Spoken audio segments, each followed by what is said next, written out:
The Kybalion, a study of the Hermetic philosophy of ancient Egypt and Greece, by 3 initiates. Quote, "The lips of wisdom are closed, except to the ears of understanding." Unquote. Copyright 1912. Originally published by the Yogi Publication Society, Masonic Temple, Chicago, Illinois. To Hermes Trismegistus, known by the ancient Egyptians as the Great and Master of Masters, this little volume of Hermetic teaching is reverently dedicated. Introduction. We take great pleasure in presenting to the attention of students and investigators of the secret doctrines this little work based upon the world-old Hermetic teachings.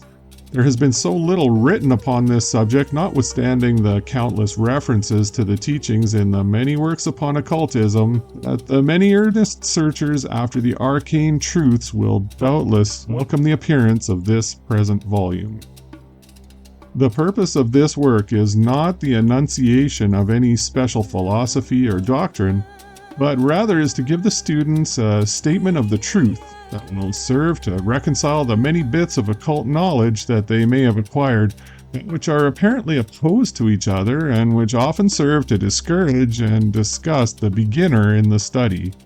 Our intent is not to erect a new temple of knowledge, but rather to place in the hands of the student a master key with which he may open the many inner doors of the Temple of Mystery through the main portals he has already entered.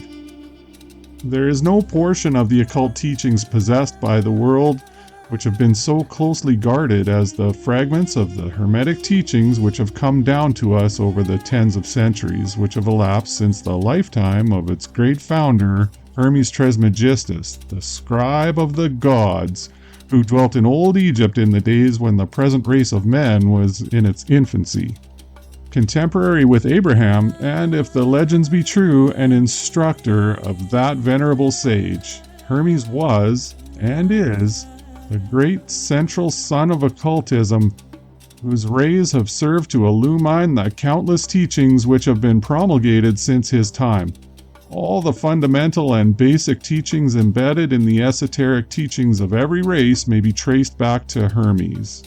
Even the most ancient teachings of India undoubtedly have their roots in the original Hermetic teachings. From the land of the Ganges, many advanced occultists wandered to the land of Egypt and sat at the feet of the Master.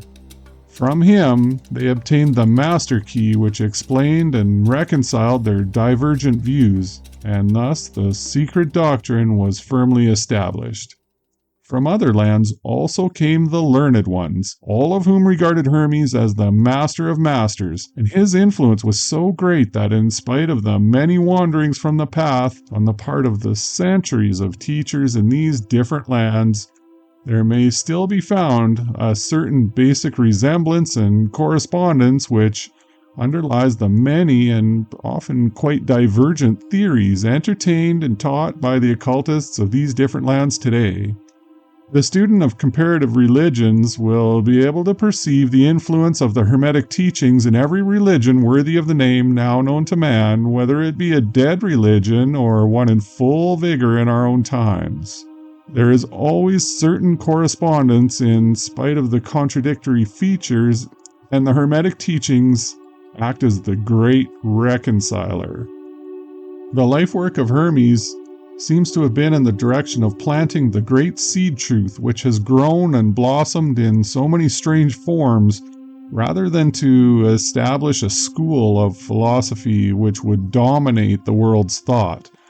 But nevertheless, the original truths taught by him have been kept intact in their original purity by a few men each age, who, refusing great numbers of half-developed students and followers, followed the Hermetic custom and reserved their truth for the few who were ready to comprehend and master it. From lip to ear, the truth has been handed down among the few. There have always been a few initiates in each generation in the various lands of the earth who kept alive the sacred flame of the Hermetic teachings, and such have always been willing to use their lamps to relight the lesser lamps of the outside world. When the light of truth grew dim and clouded by reason of neglect, and when the wicks became clogged with foreign matter, there were always a few to tend faithfully to the altar of the truth, upon which was kept alight the perpetual lamp of wisdom. These men devoted their lives to the labor of love, which the poet has so well stated in his lines. Quote, "Oh, let not the flame die out, cherished age after age in its dark cavern, in its holy temples cherished, fed by pure ministers of love. Let not the flame die out." Unquote. These men have never sought popular approval nor numbers of followers. They are indifferent to these things, for they know how few there are in each generation who are ready for the truth, or who would recognize it if it were presented to them.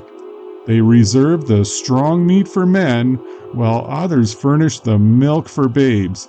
They reserve their pearls of wisdom for the few elect who recognize their value and who wear them in their crowns instead of casting them before the materialistic, vulgar swine who would trample them in the mud and mix them with their disgusting mental food. But still these men have never forgotten or overlooked the original teachings of Hermes regarding the passing on of the words of truth to those ready to receive it, which teaching is stated in the Kybalion as follows: "Where fall the footsteps of the master, the ears of those ready for his teaching open wide." And again, "When the ears of the student are ready to hear, then cometh the lips to fill them with wisdom."